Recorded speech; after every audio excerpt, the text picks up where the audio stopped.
Hello and welcome. This is my very first podcast interview of any kind at all, and I am absolutely delighted to welcome my friend Charles Kovess uh, to talk hemp. And the reason why I'm very excited about this because over all these years, we've noticed a whole lot of things going wrong with our world, and there's uh, v- vibrant, lively discussion of all the ways that we're being screwed over by the system. But what bothers me about that is that we hardly ever talk solutions. And solutions are what we need to talk about in addition to understanding what's wrong with our world. And so over the years, I met Charles in our regular Zoom calls with a group called Medical Professionals for COVID Ethics. Is that the right? No, it's Medical Doctors for COVID Ethics International. Medical Doctors for COVID Ethics International. So this is a large group of top-notch worldwide experts, including people like Pierre Corey, Zucharit Bhakti, Robert F. Kennedy Jr., Peter Carrie McCullough. Madej, Peter McCullough, dozens and dozens and dozens of others.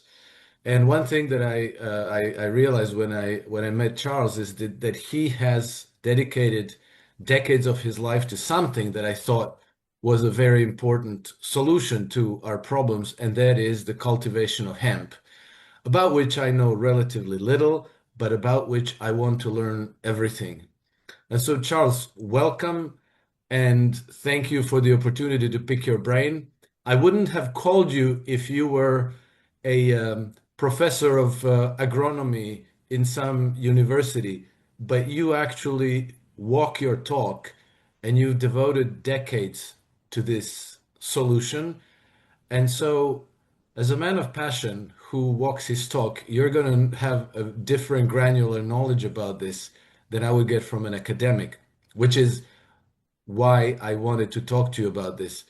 So let's get started. How did you, you're one of these power lawyers, and I've met power lawyers. And so another thing that kind of surprised me, how did you go from being a power lawyer into hemp? Hmm. Tell me that history, please. Well, I was having a spectacularly successful legal career. Alex, I finished university in 1973, got an honours degree in law, and then shortly thereafter, a couple of years later, I got a master's degree in law from another university in Victoria, Australia. And all my life, I wanted to be a lawyer. And I practiced law from 1973 to 1993. So to get this number, you'll be able to tell me this. Technically, in 1993, I was earning 250,000 Australian dollars a year. Okay, so 33 years ago. In my calculation, that's between 2.5 and $3 million in today's terms. I was earning I was earning well. I was the head of commercial law of the 10th biggest law firm in Australia. I was an international tax lawyer, and I was my mentor was well, two mentors really. My father was very wise, but a Jesuit priest, and I learned very early from my dad and this Jesuit priest who was close to our family that you know nothing. So lifelong learning. And so I would keep doing lifelong learning and keep doing all these personal development courses, business courses. I was a lecturer in tax matters to the Institute of Chartered Accountants and all the accounting bodies. And then I did a program with Robert Kiyosaki, who wrote Rich Dad, Poor Dad. And Robert Kiyosaki also wrote a book with Donald Trump. Now, Kiyosaki, he was the owner of a business called Money and You, which is still running. But we're now talking 1993, and I spent 2 weeks in Hawaii doing a course called Business School. 2 weeks with Kiyosaki, with some pretty heavy hitters, deeply understanding how the world works. And it was over those 2 weeks in Hawaii when I had 4 children, all right, happily married, and and I decided that the world had plenty of power lawyers. What it needed was an expert in passion, because there were 150 people at this course, paid $4,000 to be in this course. And during that course, I decided I'm going to change career to become an educator. Interestingly, this course was very much tied up with the work, or built on the principles and philosophies of Buckminster Fuller. And so Buckminster Fuller was a man who was awarded 47 honorary doctorates. He died in 1983, having been born in 1896. I've done many lectures on the life of Buckminster Fuller. 47 honorary doctorates, Alex. I don't know anyone who's got anything near that. And he said the industries of the future will be 6 particular industries, one of which is energy, another of which is education. And that makes sense. And so I decided, because these people who paid a lot of money, most of them did not know what they were passionate about. And I knew what power passion gives us. And we'll unpack that a bit later. But literally, I went cold turkey. Alex, they said, don't make any radical decisions when you leave this course. One day after I left Hawaii, I made a decision to leave the law and become Australasia's passion provocateur, to become an educator about the power of passion. And the reason for that is because I knew the world would be a better place if if people were pursuing their passion rather than living lives of quiet desperation, to quote Thoreau, the philosopher, lives of quiet desperation built around the model that life is about earning enough money so you can retire and die in peace. And I rejected that model, so that the world, and there's another impact on the economy for every nation. So number one, I rejected the model of security is the solution. And indeed, Buckminster Fuller says there's never any security. The only security you have is your mind to be able to do what needs to be done. There's another issue. Think about what determines the growth of an economy. It's GDP. You're the money man, the numbers man. GDP, gross domestic product. So where does gross domestic product comes from? It comes inherently in the word product, productivity, human productivity. And so my definition of passion, I've written 2 books on this topic. I've got them here. I'll just grab them. My first book is Passionate People Produce. That was published by Hay House, global bestseller. Fantastic. And then my second book is Passionate Performance. And passion, my definition is that it's a source of unlimited energy from your soul, your spirit, your heart, that enables you to produce extraordinary results. Extraordinary, because most people are not passionate. That's ordinary. When you are passionate, you tap into this extraordinary source of unlimited energy. Now, what determines your productivity, Alex? It's your energy levels.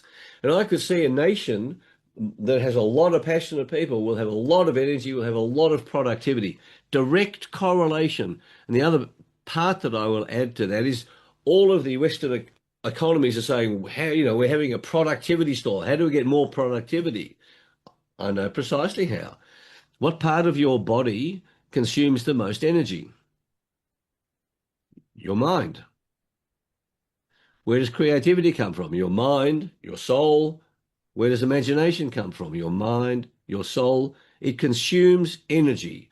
And if you are doing stuff you don't love, you're not passionate about, your energy levels are down, your productivity is down, a nation's productivity is down. So I had this vision 33 years ago that I want to make the world a better place by inspiring people as a passion provocateur, provoking people to discover and pursue their passion. So that's how it happened. And I had my vision in my mind, my identity was I am a lawyer. And it just shows you what learning does. And I'm sure you've heard people say, don't do a personal development course, Alex, because you'll go crazy. You'll leave your job. Well, I can relate to that, Charles, because 6 years ago I was a hedge fund manager, and that's how I thought of myself. And that makes sense in some way. But what you're talking about is where my life led me in my own way, And, when I talk to people about this, I have a hard time conveying the idea because I tell them, look, I'm making a lot less money today than I used to. But the quality of life that I live now is a thousandfold. I can't even explain it. And it's exactly because my life revolves around things that make sense to me. It doesn't revolve after, it's not the pursuit of money anymore. It's just literally things that make sense to me. And then, yeah, that ignites some other kind of passion within. And then you like yourself better and you enjoy your life a whole lot better. And when you talk to people, you can relate to them better because you're no longer thinking, oh, could he be an investor? Oh, how do I pitch Mm. this to him? Oh, no, these people are not interesting. It's you just look at people as people. And yes, the energy level goes to a different place. The life acquires meaning that's so much deeper and so much broader that sometimes, like I'd go back and I meet up with my former colleagues for a coffee and we talk. And of course, they talk office talk. And I'm sitting there, I'm thinking, I am so glad that I'm not there anymore. Mm. And But Alex, speaking, yeah, to deal with that question, so what was the tipping point that got you out of that? the pandemic, the Very good. pandemic. Very good. So mine was an equivalent to a pandemic. It was learning something new. The pandemic taught us lots of new stuff, didn't it? The Yeah. alleged the plandemic, we'll call it, or the scamdemic, but it wasn't a pandemic. So that the essence of the question, you say, I'm happier. So this is a wonderful question to explore because the question that I pose to most people is, are you happy? And the answer is, oh, not bad. Oh, okay. Most people, in my experience, are not happy. And so you then say, well, what would make you happy? People say, well, if I didn't have this problem, this problem, this problem, this problem, I would be happy. And so for most people, in my experience, and I've been an executive coach as well as a professional speaker, I've been on the speaking circuit. I'm a professional speaker. I'm the past national president of Professional Speakers Australia. I have done literally thousands of speeches, and I'm every one of them is new. I don't do the same speech. And then from those speeches, people then say they want individual executive coaching, which I do. So I have lots of conversations with people. Why aren't you happy? I'm not happy because I've got problems. And here's the rule, Buckminster Fuller. I also teach this principle. And for anyone watching this one rule, this one principle is extraordinarily liberating. And it's this, Alex. It's the answer to this one question. What is the reward for people for solving their problems?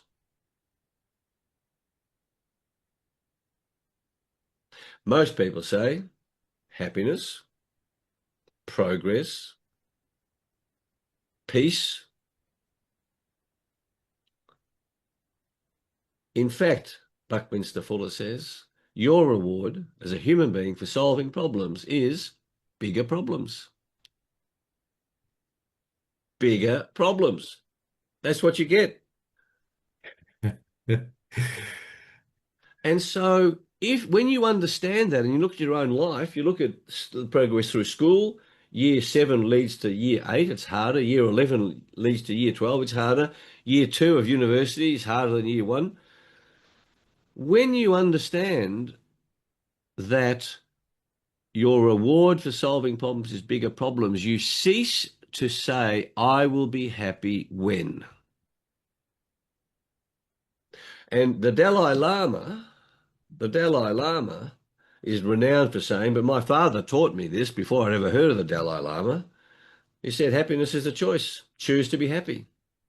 Choose to be happy. Stop saying, I'll be happy when. I'll be happy when I have no problems. The only people with no problems are dead people.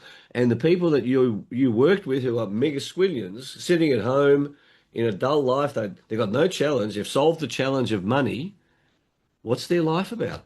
And that's why I see many billionaires out there playing a bigger and bigger game because they realize money is just just a tool. And whilst it's nice having money, it certainly is not the key to happiness. The key to happiness is living your life. And Earl Nightingale, in his famous presentation, 1957, called The Stranger's Secret, anybody can find that on the internet, worth watching.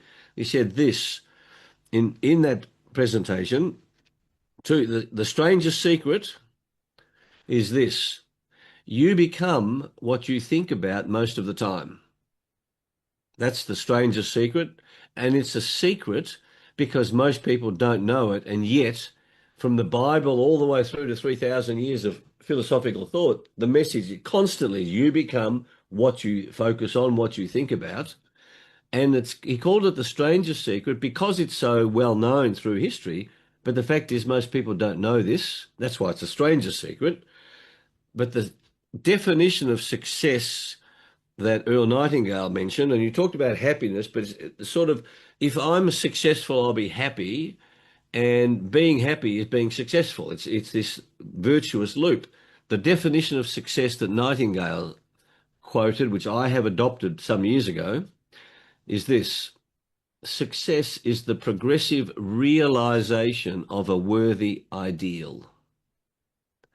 Success is the progressive realization of a worthy ideal, not the attainment of the worthy ideal. So you might have a goal of winning a gold medal at the Olympics, but if you came third or fourth and you gave it everything, a worthy ideal that you dedicated your life to, are you a failure? And so that's how I live my life, Alex. Success, I am a success right now. I'm not waiting for something to happen in the future to be a success. And what I heard you say, that was the model that was built when you were a hedge fund manager, but you are now in a state of, you strike me as, you act like you are successful because you, I do feel that way because I am progressively realizing uh, my own my own ideals, meaning I live true to myself.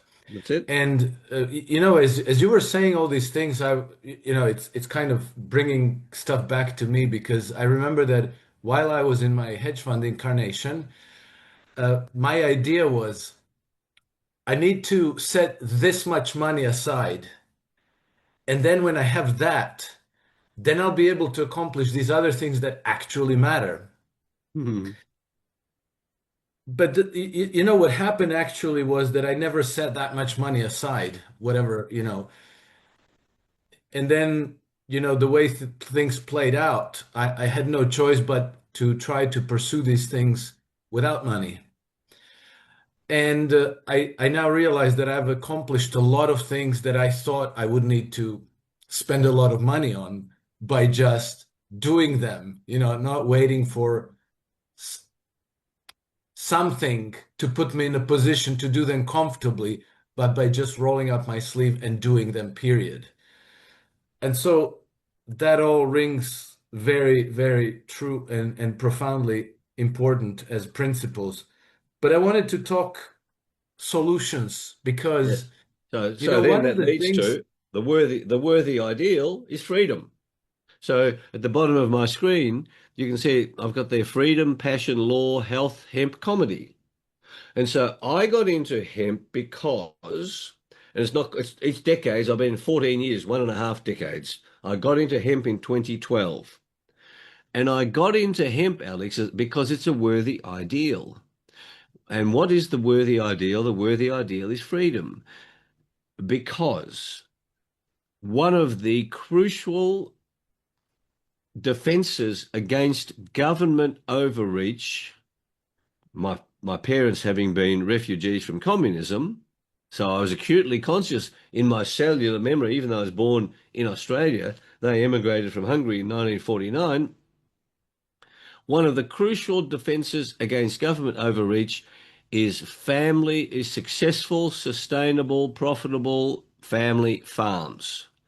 If a nation is full of family farms, I've got some useful quotes we can share, then that nation is a nation that is free. The alternative is everybody living in the city, corporations running agriculture, and the nation, the people of the country are totally controllable because government and corporations will combine in fascism, and they say, no, unless you do what we want you to do, you are not being fed. So that's why I stepped into hemp while I'm doing my speaking business and coaching business. I'm also doing hemp. And for your viewers, I'm 73 years of age and I work 70 hours a week. So, so I run two full-time businesses, plus another three businesses, plus I'm on the board of seven charities. And hemp, well, I will explain to you why. Hemp is an extraordinary solution for humanity, and that is why it's been suppressed by the elite. The elite understand why hemp is so important for humanity's future and freedom, and they don't want it to succeed. So there you are, there's a game worth playing. Right. Okay. So my big question here, Charles. Oh, did you know that one of the major things that recently defeated U.S. Congressman from Kentucky, Thomas, Massey, Thomas Massey? was fighting for was re-legalization of hemp production. And just to be clear, we're not talking about the drug, we're talking about the industrial plant, right? And so, how on earth did it get illegal? Because this is one of the things that fascinated me about that, correct me if I'm wrong, at some point in the 20s or the 30s, there was this massive campaign to make hemp cultivation illegal. And it wasn't just the United States, it was practically worldwide. And that kind of got my attention because I thought, why would they do this? So if they did this, there's got to be something really important about hemp. So Mm. please educate me and all my viewers because I'm dying to know about this. Well, the the distinction to be made between industrial hemp as non-drug and the drug hemp, they're both cannabis. And marijuana is cannabis, hemp is cannabis, and cannabis is cannabis. And industrial hemp is low THC, which is one of the cannabinoids of the plant. Cannabis is one of the world's most complicated plants, and there are in it cannabinoids and terpenes, over 150 cannabinoids. One of those cannabinoids, THC, is like alcohol. It gets you it intoxicates you. Now that's in the cannabis plant. And so hemp is cannabis, but we don't call it cannabis if it's low THC, if it's no intoxicating capability. The best example I have for it is to think of grapes and wine. There are two regulatory systems that apply. If you have grapes and they stay as grapes, they're treated as fruit. If you have grapes and you convert them into alcohol and make wine out of it, they're regulated in a totally different way. Similarly with cannabis, you come down the tree of cannabis, if it's low THC, it becomes hemp. It's called hemp, even though it's cannabis. And if it's high THC, it stays as cannabis. So that's the distinction. So hemp is cannabis, but we don't call hemp cannabis. And cannabis is anything that gets you high or intoxicating. Some people use the word psychoactive, psychotropic. Intoxicating is better because the coffee that I'm drinking here at 6 o'clock in the evening in Melbourne, Australia. This is psychoactive. It has an impact on my psychology. Now, what happened? Why was hemp suppressed in 1937 by the US Congress? Come back to 1930, where Hank Anslinger was the head of the prohibition enforcers through the 20s in America. Guy Anslinger, Anslinger. He had a whole team of bureaucrats enforcing no alcohol in America. That's, of course, where Al Capone and others made a lot of money through the prohibition days. And so Anslinger had a whole team of people. And then when alcohol was then legalized, he goes, what am I going to do with all these people? So then he pushed for, we need something else to regulate. Aha, let's ban marijuana. And they called cannabis marijuana after a town in Mexico. And he said, all the people who have cannabis in marijuana are crazy. Let's call this drug marijuana. Let's ban it. And that's what they did in America in 1930. Then in 1937, at the behest primarily of William Randolph Hearst, famous newspaper mogul, Congress defined hemp as marijuana. Marijuana had been made illegal, and then they said, hemp is cannabis. Let's define hemp as marijuana to ban it because Hearst had invested in oil, in new products, nylon, and he knew that hemp was a superior product. He didn't want the competition of hemp. Henry Ford having made motor cars and fuel out of hemp and hemp composite materials. And so that's why the American Congress defines hemp as marijuana, bans it, and the rest of the world, America being one of the powerhouses of the planet, many countries then followed suit. Now, the stupidity of that decision, of course, we know today, but even in 1941, when America joined World War II, it needed the fibres and the materials made by this magnificent plant, and so they re-legalised it and indeed made it compulsory for American farmers to produce hemp, to grow it. But what? But is it legal today or is it illegal It's, again? it's legal today. And it has been Ah, legal. It has been legal in Europe for much of the time. It wasn't made illegal in Europe. There are many countries in Europe that have been growing all the way through post World War II. And now most jurisdictions around the world, I think about 112 countries, allow full and free growing of industrial hemp, of low THC cannabis. um, Charles, did you say that Ford built cars fueled by hemp? Built the bodies made out of hemp and fueled by ethanol made out of hemp and biodiesel made out of hemp. So the ban was probably to eliminate competition for the big oil. Is that? Correct? And nylon and steel and steel. I'll show you. I've got something here that's stronger than steel made out of hemp.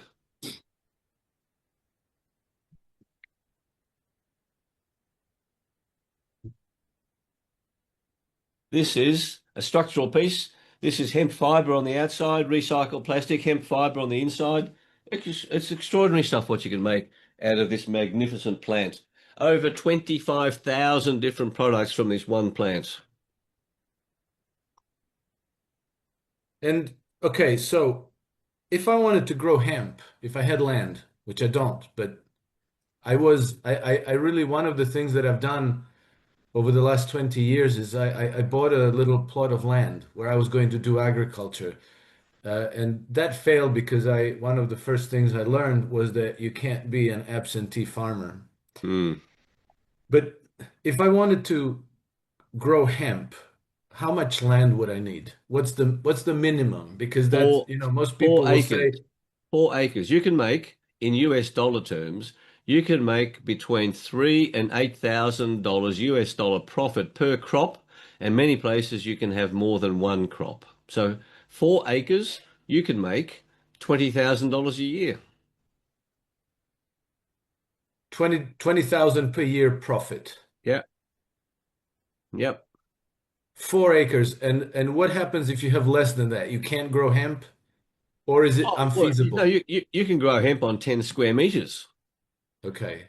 and you can have it on 1 acre because what happens is you would create a community to combine the to combine the um, wonderful growing. This is incredibly fecund. It's one of my favorite words, Alex. Fecund, which means fertile. This is one of the most productive, fertile plants known to humanity. And and one of my the reason why I got into hemp. I'm going to show you some pictures shortly when you say the word so that people understand what we're talking about. But in 1 acre, in half an acre, you can grow, let's talk hectares because we're talking Europe. Take 1 hectare, which is 2.47 acres, or half a hectare.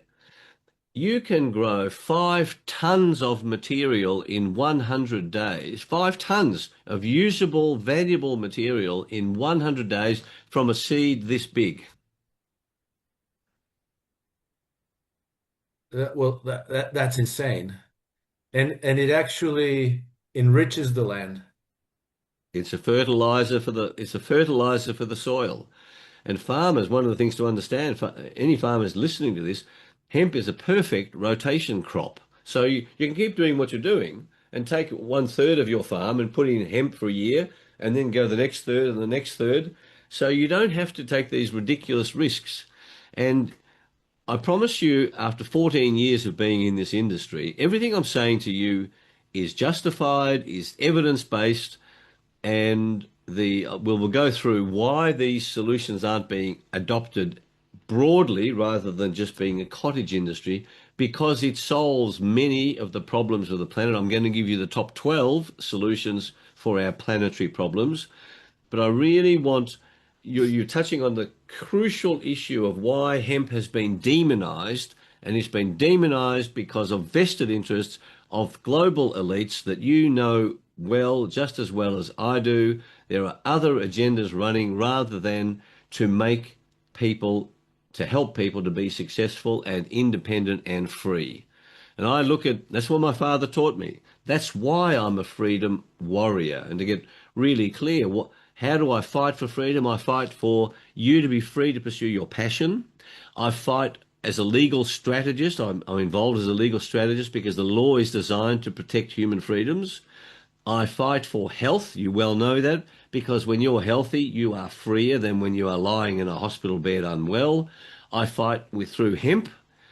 And then lastly, through comedy. And the link with comedy and freedom is this: comedy is the tip of the spear of free speech.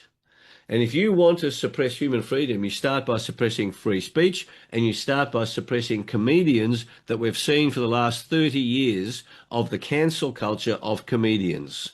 And so what we have to do is to support the comedians because the comedians come out like Ricky Gervais, famous, well-known comedians, and they are really tip of the spear, leading edge thinking. And I'm also happen to be chairman of the Australian Institute of Comedy, and that's why passion, law, health, hemp, comedy all tie together in this one crucial element of freedom. And the elite do not want us to be free, Alex, and you know that.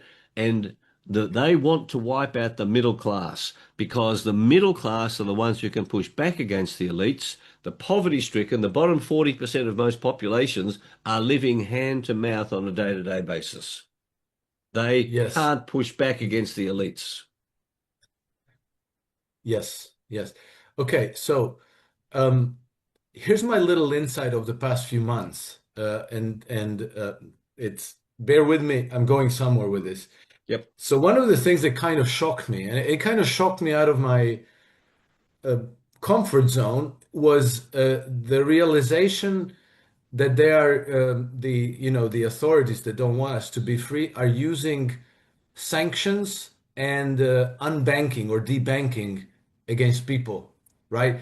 And this is far more prevalent and pervasive than we know. It's It's like literally happening to hundreds, if not thousands of people. So what happens is they sanction you, meaning that from one day to the next, you no longer have access to your bank account. So you cannot pay bills, you cannot buy food, you cannot earn any money, you cannot invoice anything.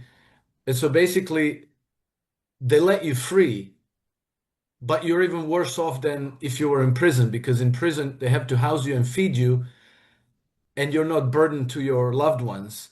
When they sanction you, they let you free, but you become completely disenfranchised, completely helpless, and a burden to your family and friends. So it's, I don't know, in some ways it's worse than a death sentence.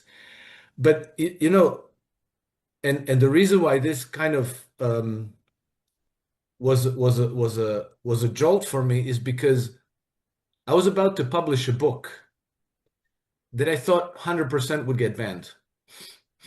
And I thought, I don't care if they ban it. I don't care if, whatever happens, but I have dependents. I can't be sanctioned. So I stopped and I didn't publish it. And now I realize I have to make myself sanctions proof. And so what's the first thing we learn? The way they sanction us is by blocking our bank accounts, which means that that's the proverbial balls that they have in their hands. That's Hmm. where they can squeeze you. So what's the solution? Take your money out of your bank account. Hmm. So once the money is out of your bank account, they can't sanction it, right? Hmm. And then you have to convert them into something that doesn't lose value. And then the obvious solutions are, well, gold and silver. But, hoarding gold and silver is not the solution either. It's like temporary refuge that in an emergency, you can exchange it for things that you need, but you might end up paying um, $500 for a carton of eggs. That's the problem. And then, it can be stolen from you, it can be confiscated. It's not a risk-free solution. It's not a solution at all. The solution is to do stuff. And okay, you can raise chickens. Um, I've always advocated for people to, if they can, to own a plot of land, but usually I was thinking about, um, you can have some chickens, or you can plant potatoes, tomatoes, leeks, onions, and stuff like that, stuff you can eat. But then, this whole idea of hemp is also very, very compelling, and particularly when you see that they're going overboard to try to discourage people from uh, cultivating hemp, and that at Well, times they it was were, but not completely now. illegal, They practically on a worldwide basis. That's right. That was, but now it's able to be done. So it's now Okay. been liberalized because of the And pressure of people like one me. one thing that I remember from my army days, this is also a puzzle piece in my mind. Some of the boys in my unit came from farming families. And I noticed that they were very, very wealthy. This is 1990s, this was before freedom and democracy. And they weren't very wealthy in the sense that they wore Versace flashy clothes or drove fancy cars. They were wealthy in the sense that their families were sending them these insane amounts of uh, sausages and hams and all kinds of foods that were, today they are expensive delicacies that not everybody can afford. But this was just flowing from, like it was coming in the mail in these big, big packages, and everybody would get very, very excited. But for them, this was just like, oh yeah, we got loads of that stuff. And I thought, Mm, these mm, people are prosperous, and they're infinitely prosperous because this is not like a gold hoard that they have to deplete to enjoy things. This is just coming every year. The land is giving this to them every year, so they have practically infinite security. Of course, they didn't, because then the system came and started squeezing the farmers, and mm. forcing you into these monetary arrangements and forces you to mortgage your lands to bore, all kinds of things. And then, like the smallhold farmers are basically disappearing, right? But the point being is that that's the form of wealth that can never be taken. Well, that's the form of wealth that if it's left alone is almost perpetually sustainable. And what is your definition of wealth? I'll give you one while you're thinking about it, but what you're saying precisely is correct. You say it's infinite wealth. Wealth is your ability to live the number of days you can live into the future. That's your wealth. Yes, that's one definition. I like also Henry James being able to satisfy the requirements of your imagination. Beautiful. Even though that could be problematic if you have certain, Epstein inclinations, but most people fortunately do not. The problem is that in our system, those people are encouraged, rewarded, and promoted. That's why it seems that whole humanity is rotten, but it isn't. It's just that it filters through certain character. But basically, so to bring the two back together now, taking your money out of the bank. Perfect. I'll give it to you precisely. Just hold that thought exactly. You take half of your money, okay, if you had a decent chunk of it, you take half of your money and you then invest with one, two, three, four, five hemp farmers. You become a share farmer with hemp farmers who are already growing, and they're all looking for capital. You become a part owner of their crops. You don't have to buy their land, right? Share farming, you understand that concept of being a share farmer. So you take your money out and effectively you're putting it into land with competent farmers, and you get that's exactly how you do it. And people with money who live in the city, they're living in Australia, the average value house is worth $2 million, but they haven't got any money. And so what am I going to do with it? And I'm having conversations precisely on this point, Alex. Take your cash out of a bank and put it into a hemp farm or part ownership of a hemp farm. Okay, okay. That's interesting. In other words, you can you can benefit from that without actually having land and doing the digging Correct. uh, and Correct. and wait. So you're a lawyer. There's still a power lawyer somewhere in there. I know. Hmm. So I suppose that you worked out some kind of a scheme where that's, because I wouldn't know how to go about it now. Like I was thinking in terms of if I Think had my plot contract, of Alex. land.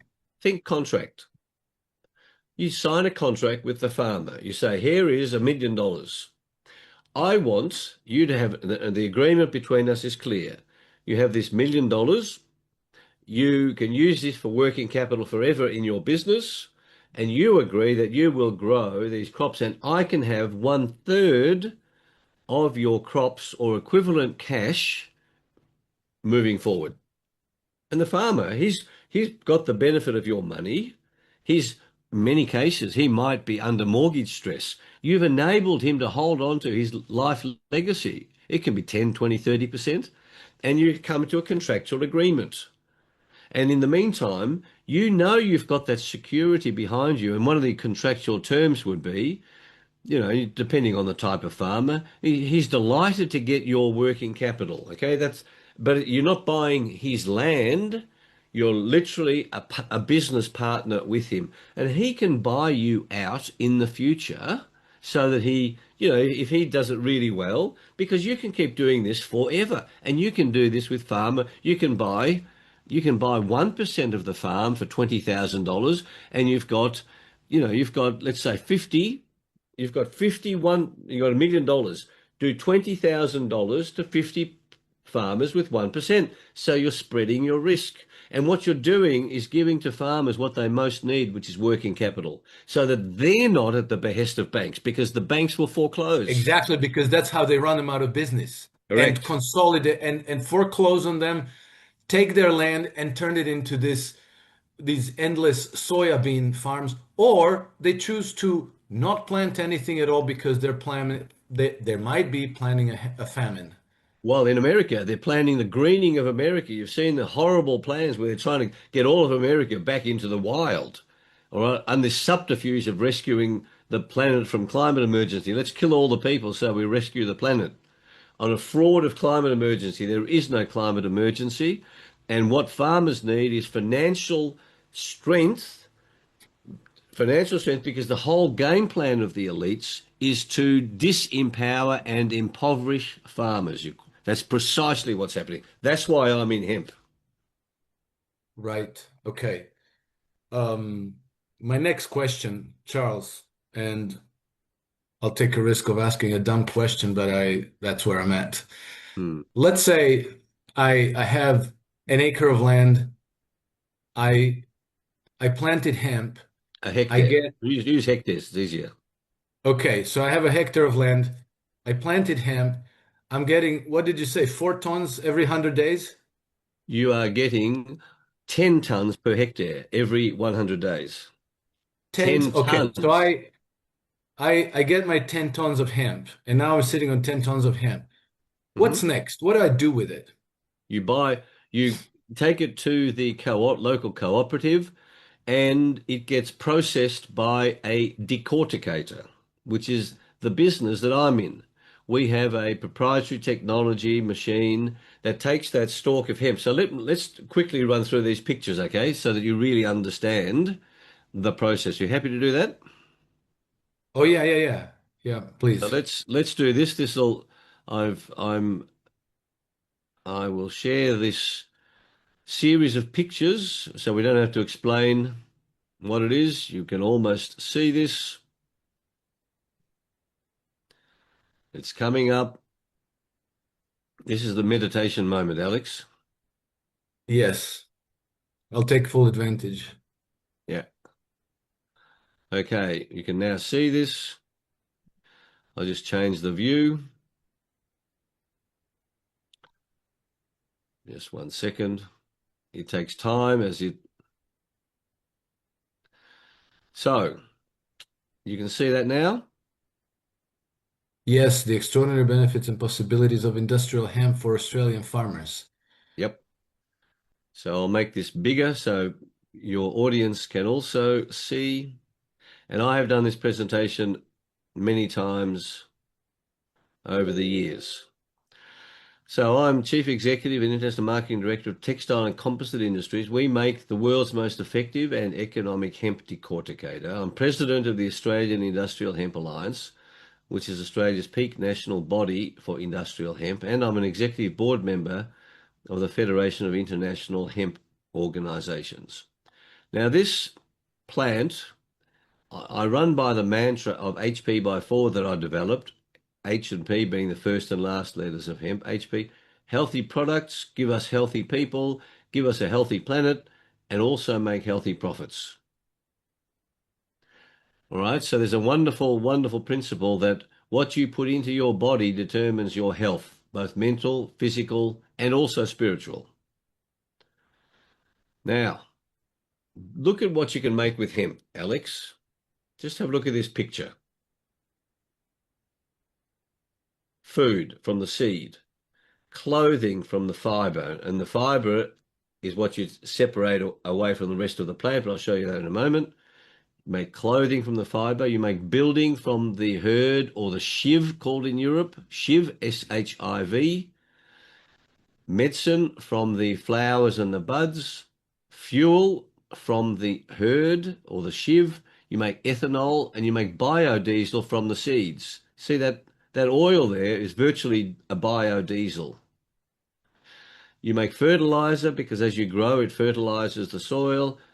You replace composite fibers with the fiber, body care products, rope and baiting twines, which is the long centuries of use of hemp has been for ropes, and then packaging material. So the whole plastic industry can be replaced by this product.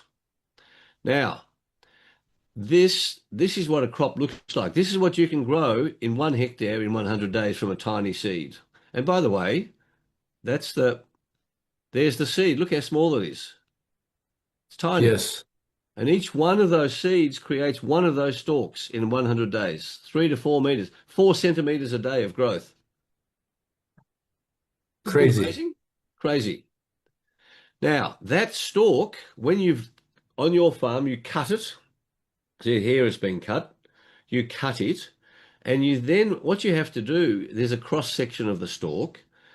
You have to separate the bast fiber on the outside from the hurd on the inside. And the separation of those two parts of the plant, you then produce different products from different parts. Is that clear?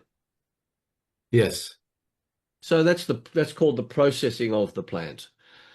And then that's what a crop looks like in a different way. You can see some heads there. There's seed heads here.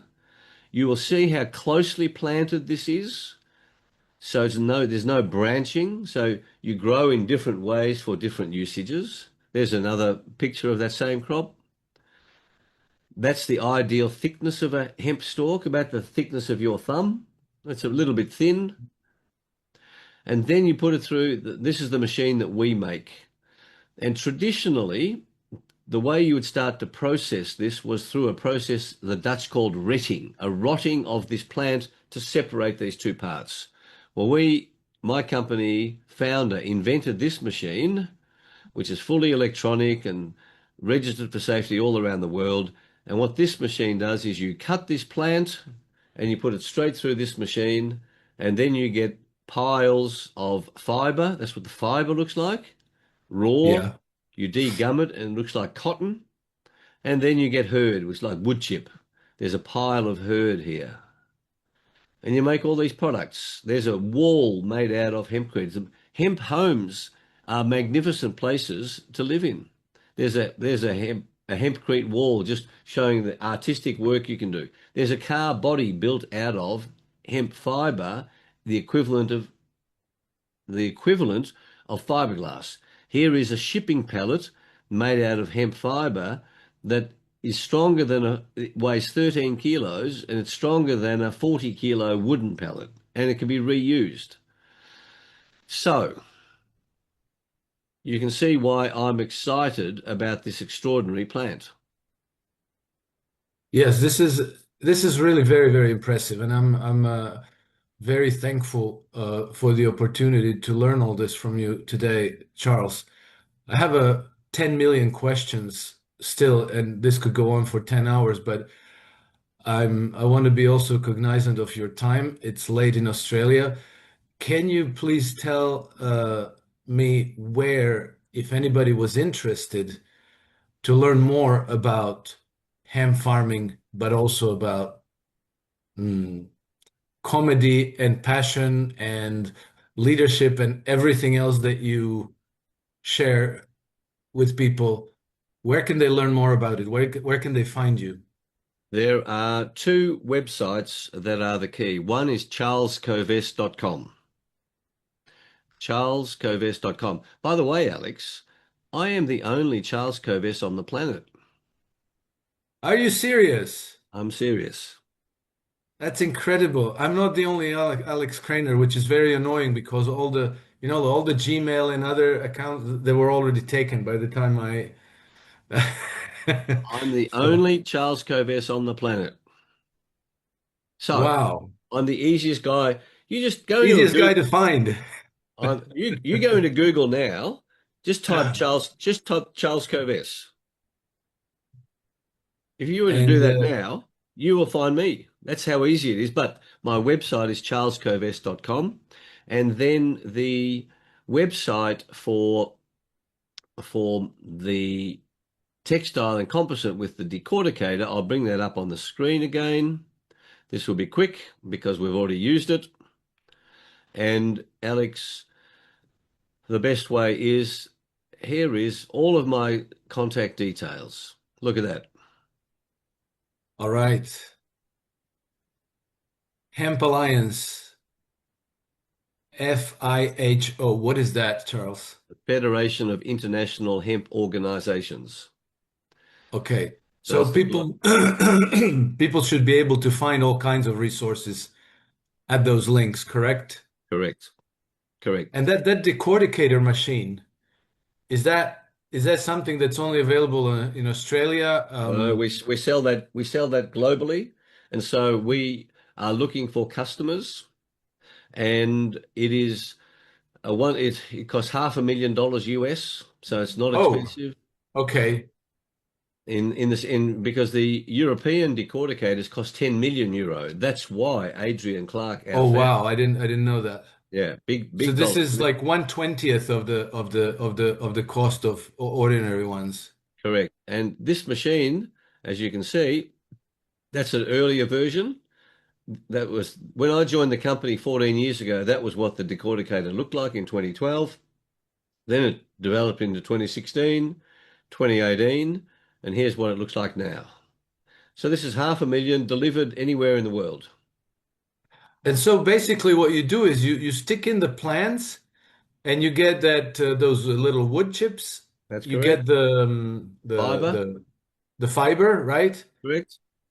And you send the stalk up that, see that, you Yeah. see that Yeah. conveyor. Okay. That's where the stalk, after you've harvested, you bring them into the warehouse, the shed, and you send them up there, and the fiber comes out. What this on the You left-hand need side? to you need Charles, maybe you've done this, but do you remember? I don't know if you ever watched on BBC, they used to have that program called The Magic of Making.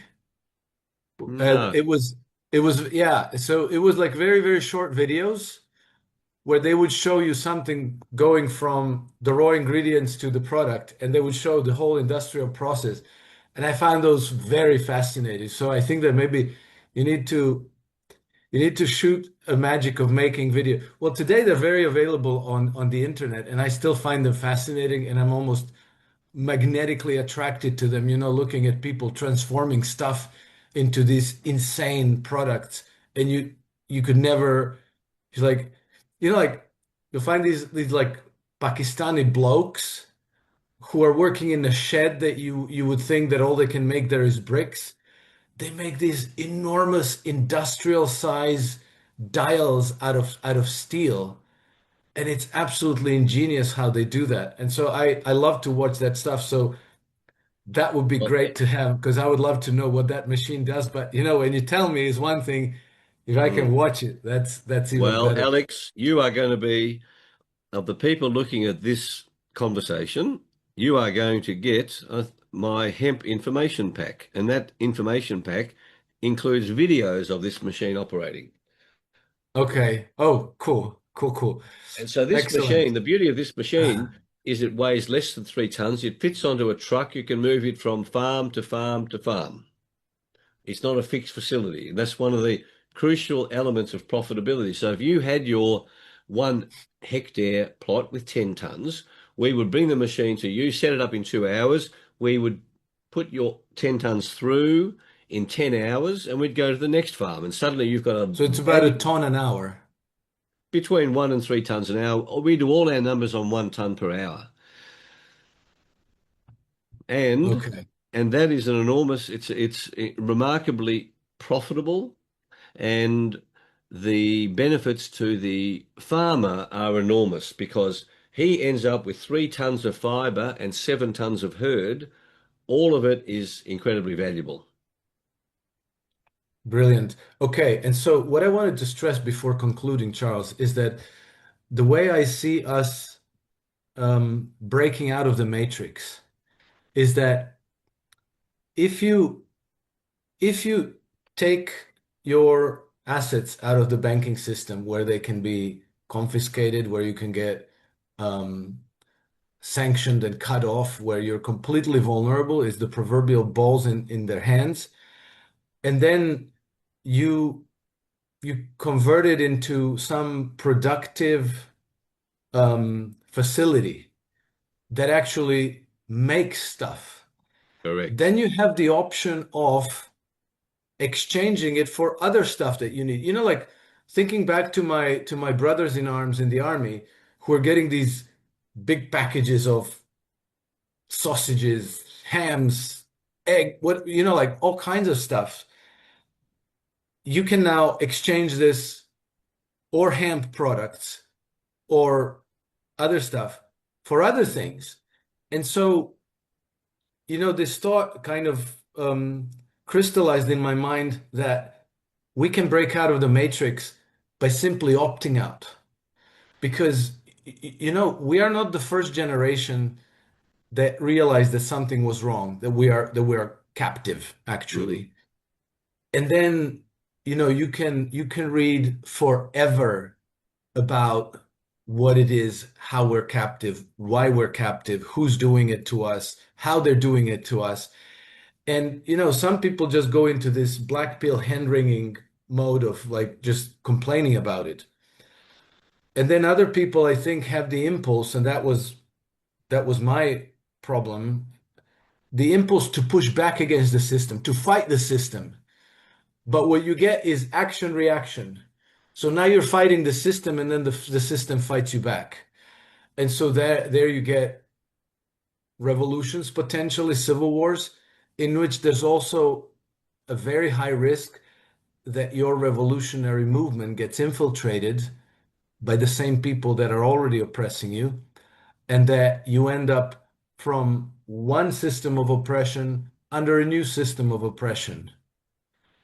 But I think that the right way to fight this is to simply opt out. And now, if you're producing something, you have the option of exchanging it for other things. That is, we have the option of developing black markets. So we're no longer in the banking system. Now I'm gonna maybe buy your decorticator with a group of partners, and we're gonna settle that in, I don't know, silver. Correct. We got silver. We're going to give you silver. Yep.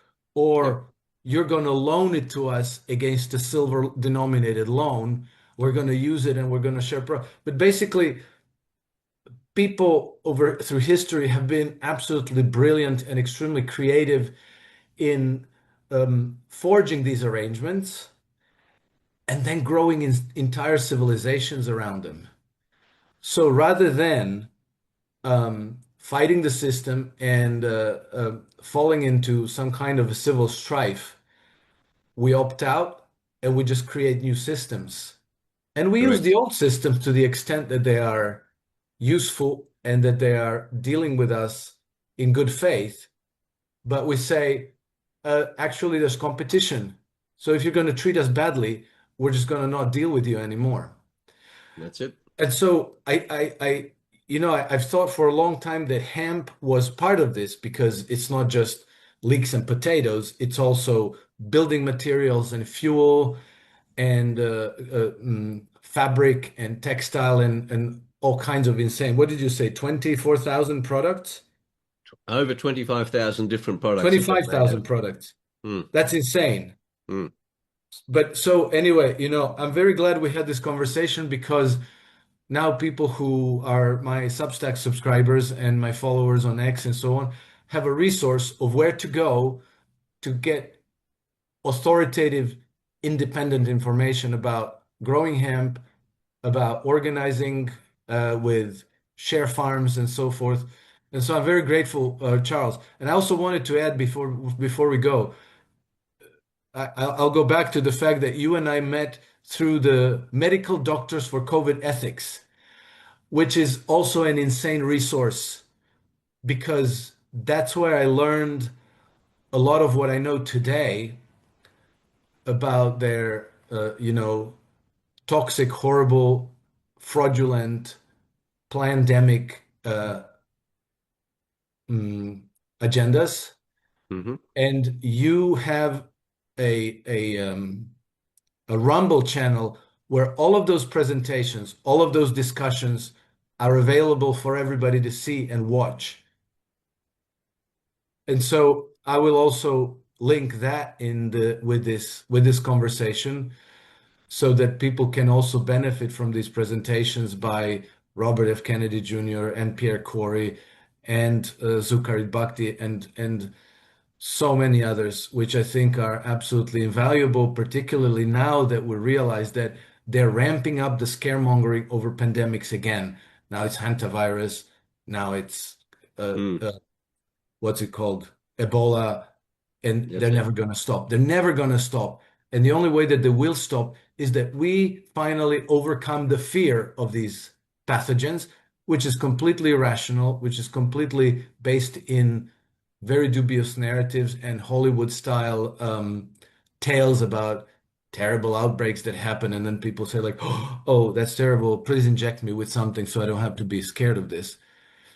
Anyway, so I'm very grateful for all of this, Charles. Thank you for the time you have given me and our viewers, and I hope that we'll have these conversations again in the future. And I look forward to your magic of making video about the decorticator. Excellent. And I've put the link into the Rumble channel there in the chat, Alex, for people. So it's rumble.com/user/CB Kovess. C for Charlie, B for Bravo, Kovess. And Alex, the last thing I want to say is that my name, Kovess, in Hungarian, literally means follow me.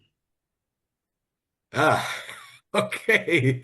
Well, follow Charles. Correct. There's a great wealth of knowledge and passion and freedom fighting spirit that's available to us. So, Charles, I'm very grateful that you shared all this with us. I have a million questions that I could follow on with, but we have to take also account of time, and hopefully we'll We'll have have it. more of this We'll conversation. have another conversation because hemp will go into the economics of this, Alex, but there are hemp is going to become the engine room of global economic growth, particularly through Africa, through India, through South America, where farmers realize the power of hemp. And in economic terms, what it enables individual countries to do is not look for export markets, but to grow this beautiful, amazing, God-given crop, manufacture goods from it, 25,000 plus different products, and thereby reduce imports. And import replacement is far better than an export. Imagine that. Literally, a country can lift itself up by its own bootstraps by growing enough hemp, engaging unemployed people to work on these raw materials and reduce imports. And suddenly, a nation can drop out of the system. Okay? You don't have to fight the system. A nation just opts out or chooses not to participate in the fraud, and the people design their own future. So we'll talk about Wow, some that's more about that. fantastic. Fantastic. Charles, thank you again. I will be posting all of the links that you have shared with us in the description of this conversation, and I look forward to our next one. Thank you Beautiful. again. Thank you, Alex. Take care.